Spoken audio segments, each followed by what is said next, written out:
আপনারা যারা এই মুহূর্তে আমায় দেখতে পাচ্ছেন তারা সচরাচর এই ধরনের অনুষ্ঠানে আমাকে দেখতে পান না। তার কারণ এর আগেও সুমন কয়েকবার অনুরোধ করা সত্ত্বেও আমি ঠিক এসে নিজের বক্তব্য পেশ করে যেতে পারিনি, কারণ আমার প্রয়োজন মনে হয়নি। কারণ আমার থেকে জ্ঞানী গুণী আরও অনেক মানুষ এই মঞ্চ ডিজার্ভ করেন এবং তারা এসে তাদের মনের কথা, তাদের বিবেকের কথা এখানে বলে গেছেন। কিন্তু আমি একটু পিছিয়ে যাব সুমন, শুরুতেই বেশি না, আমি বছর চারেক একটু পিছবো। যখন আমরা সবাই কোভিডের গ্রাসে, যখন লকডাউন চলছে, যখন আমরা যার যার বাড়ি থেকে ওয়ার্ক ফ্রম হোম করছি, নতুন একটা রুটিনের সঙ্গে ছন্দ মেলানোর চেষ্টা করছি, তখন কিন্তু প্রতিনিয়ত যুদ্ধ মঞ্চে, এক্ষেত্রে হাসপাতালে, নার্সিংহোমে, বিভিন্ন স্বাস্থ্যকেন্দ্রে গোটা দেশ জুড়ে কাজ করছিলেন যারা, তাদেরকে আমরা ভগবান সমান বলেছিলাম। আমরা বলেছিলাম ডাক্তাররা না থাকলে আমরা বাঁচতাম না। একটা অক্সিজেন সিলিন্ডার, একটা বেড, এমন কিছু জিনিস যেগুলো ডাক্তার ছাড়া আর কেউ করতে পারবে না, আমরা এই সবের দিকে তাকিয়েছিলাম এবং তারপর আমরা সবাই প্রত্যেকেই উপকৃত হয়েছি। এমন কোনো বাড়ি সেই সময় ছিল না যে বাড়িতে কোনো মৃত্যু ঘটেনি। সেই সময় আমাদের মনে হয়েছিল ডাক্তাররা ভগবান এবং ডাক্তারদের মতন মানুষ হন না। আজকে 4 বছরের মধ্যে দৃশ্যটা এতটাই পাল্টে গেছে যে ডাক্তারদের নিজেদের অধিকারের জন্য এইভাবে লড়ে যেতে হচ্ছে। বারবার আক্রান্ত হচ্ছেন তারা এবং ভবিষ্যতেও যে হবেন না তার কিন্তু কোনো গ্যারান্টি নেই। তো যে সমস্ত ডাক্তাররা এই প্রতিবাদ আন্দোলনে সামিল রয়েছেন তারা বৈধ কারণেই সামিল রয়েছেন। কিন্তু আমি সবার আগে ডাক্তারদের অনুরোধ করব, আপনারা প্রতিবাদ করুন, কিন্তু আমরা যারা নন মেডিকেল পিপল, আমরা প্রত্যেকেই কিন্তু নিজেদের মতন করে নিজেদের কাজ করছি। তারপর যে অবসর সময়টা পাচ্ছি সেই অবসর সময় আমরা প্রতিবাদ করছি। একথা সত্যি যে অনেক জায়গা থেকে এই আহ্বান মানুষ তুলছেন এবং বলছেন যে ডাক্তারদের কাজে ফেরা উচিত, কারণ গরিব মানুষ সাফার করছে, সবার প্রাইভেট হাসপাতালে গিয়ে চিকিৎসা করানোর মতন সুবন্দোবস্ত নেই। তো সেই ক্ষেত্রে তারা চাইছেন সরকারি হাসপাতালে যেতে। এবার শিক্ষার মতন স্বাস্থ্যটাও তো আমাদের গণতান্ত্রিক অধিকার।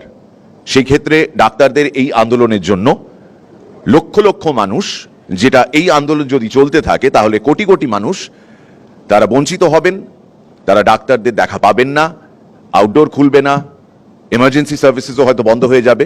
এই সমস্ত কিছু হতে থাকবে আর এটা হচ্ছে একটা ডমিনো ইফেক্টের মতন। কারণ 9 তারিখ বা 8 তারিখের রাতে যে ঘটনাটা ঘটেছে এটা শুধুমাত্র নিন্দনীয়, নারকীয়, জঘন্যই নয়, এটা আমাদের সবার বিবেক, বুদ্ধি সবকিছুকে জাগ্রত করে তুলেছে, যে কারণে আজকে রাস্তাঘাটে আমরা মিটিং মিছিল দেখছি। তো সবার আগে standing in solidarity with the doctors, আমি ডাক্তারদেরই অনুরোধ করব যে আপনারা যদি এই আন্দোলনটা চালিয়ে নিয়ে যেতে চান, এটা আপনাদের ন্যায্য দাবি, আপনারা চালিয়ে নিয়ে যাবেন, এতে কোনো আপত্তি নেই। কিন্তু তার পাশাপাশি যদি সাধারণ মানুষের কথা ভেবে স্বাস্থ্য পরিষেবায় যদি আপনাদের ইচ্ছে করে, এটা তো কেউ জোর করতে পারবে না, আর নানান ধরনের অ্যাসোসিয়েশনস রয়েছে যে ব্যাপারে আমার বলার কোনো অধিকারই নেই, আই এম অ্যান আউটসাইডার। কিন্তু এই বিষয়টা আমার তরফ থেকে অনুরোধ রইল ডাক্তারদের কাছে, কারণ আমি একজন ডাক্তারের স্বামী, একজন মেয়ের বাবা, সুমন একটু আগে বলল, এবং আমি আমার স্ত্রীকে দেখেছি কোভিডের সময় থেকে নিরন্তর খেটে যেতে, পরিশ্রম করতে রোগীর স্বার্থে।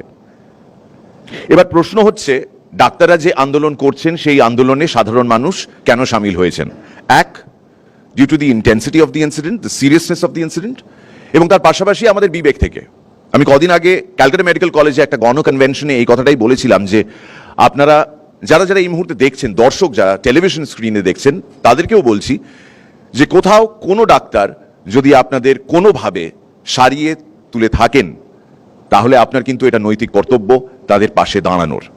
হ্যাভিং সেড দ্যাট, যেটা স্বতঃস্ফূর্ত, মানে এই শব্দটা প্রায় দেখি ব্যবহৃত হয় অন্য কনটেক্সটে। কোনো এক রাজনৈতিক দল বন্ধ ডাকলো, সেই বন্ধে হিংসা হলো, সেই বন্ধে মারামারি হলো, যানবাহনের ক্ষতি হলো, পাবলিক প্রপার্টির ক্ষতি হলো, মানুষ আহত হলেন, তারপরও সেই রাজনৈতিক দল প্রায়শই একটা স্টেটমেন্ট দিয়ে থাকে যে আজকে যে বন্ধটা হয়েছে সেই বন্ধটা স্বতঃস্ফূর্ত, মানুষ আমাদের পাশে এসে দাঁড়িয়েছেন, আমাদের সমর্থন করেছেন। আদতে কিন্তু সেটা নয়, এটা তারাও জানেন।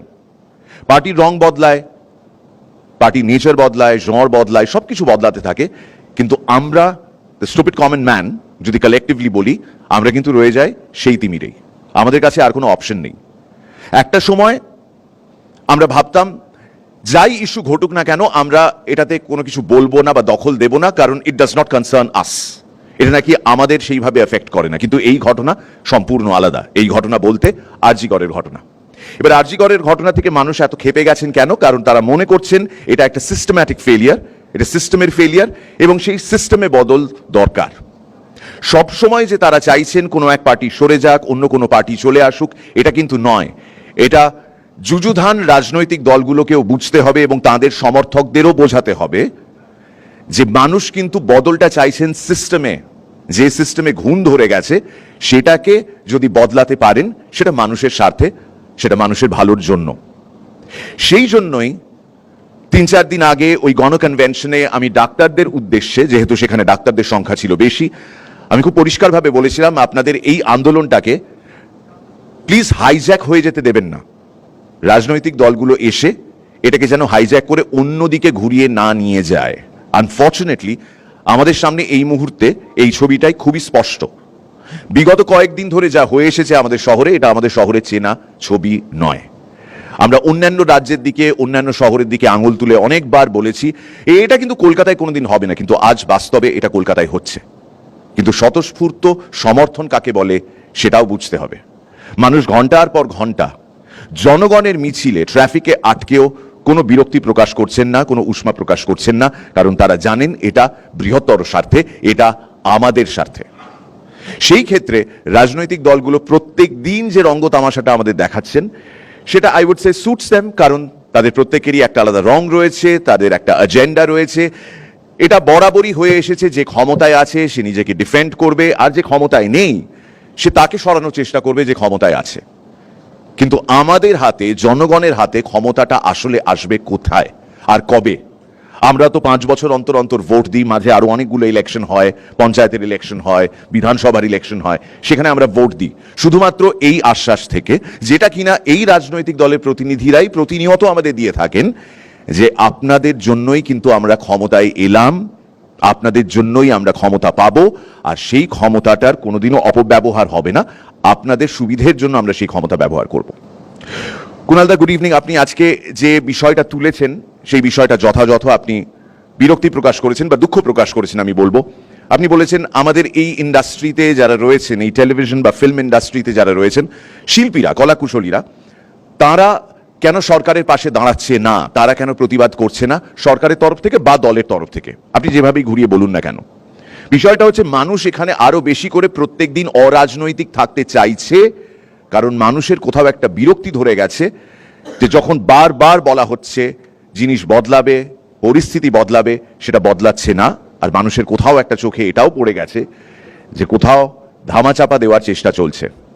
কিন্তু যে শিল্পী বন্ধুদের দিকে আপনি আঙুল তুলেছেন, এই প্রশ্নটা শিল্পী বন্ধুদের না করে মাননীয় মুখ্যমন্ত্রীকে করা প্রয়োজন রয়েছে। কারণ যে সমস্ত প্রতিনিধিরা আজকে তাঁর দলের হয়ে পার্লামেন্ট পর্যন্ত পৌঁছে গেছেন, তাদের উচিত দলমত নির্বিশেষে প্রতিবাদ করা, এবং এখানে কোনো পার্টির স্বার্থ দেখার কোনো মানেই হয় না। তারা সমবেতভাবে একজন নারীর জন্য আওয়াজ তুলবেন, দেশের নারী সমাজের জন্য আওয়াজ তুলবেন, এবং এটা আমরা চাই তাড়াতাড়ি হোক। আমি জানি অনেকগুলো ব্যাপার সাবজুডিস রয়েছে, সেগুলো নিয়ে কথা বলার কোনো মানে হয় না, আমাদের কাছে অধিকার বা ক্ষমতা কোনোটাই নেই। কিন্তু বিষয়টা হচ্ছে আজকে যে পরিস্থিতিতে আমরা দাঁড়িয়ে রয়েছি, সেই পরিস্থিতিটাকে বদলানোর জন্য যারা ক্ষমতায় আছেন তারা কতদূর এগোচ্ছেন, আর যারা এই মুহূর্তে ক্ষমতায় নেই কিন্তু ক্ষমতা চাইছেন তারা কতদূর এগোচ্ছেন, মানুষকে বিভ্রান্ত না করে। সাধারণ জনগণ যখন মিছিল বার করছে, সবাই শান্তিপূর্বক তার সঙ্গে সমবেত হয়ে তার সঙ্গে এক পথে হাঁটছে। কিন্তু আপনাদের মিছিলগুলো যখন বেরোয়, আর এখানে আপনাদের বলতে আমি সমস্ত রাজনৈতিক দলের কথা বলছি, আপনাদের যখন মিছিলগুলো বেরোচ্ছে তখন সাধারণ মানুষের মধ্যে আনফর্চুনেটলি এই ধারণাটা জন্মাচ্ছে যে কোথাও একটা স্বার্থ রয়েছে। এই স্বার্থের সঙ্গে আমরা এক হতে চাই না। আমার শুধু এটুকুই বলার, বাকিদের বক্তব্য শোনার অপেক্ষায় রইলাম। ধন্যবাদ।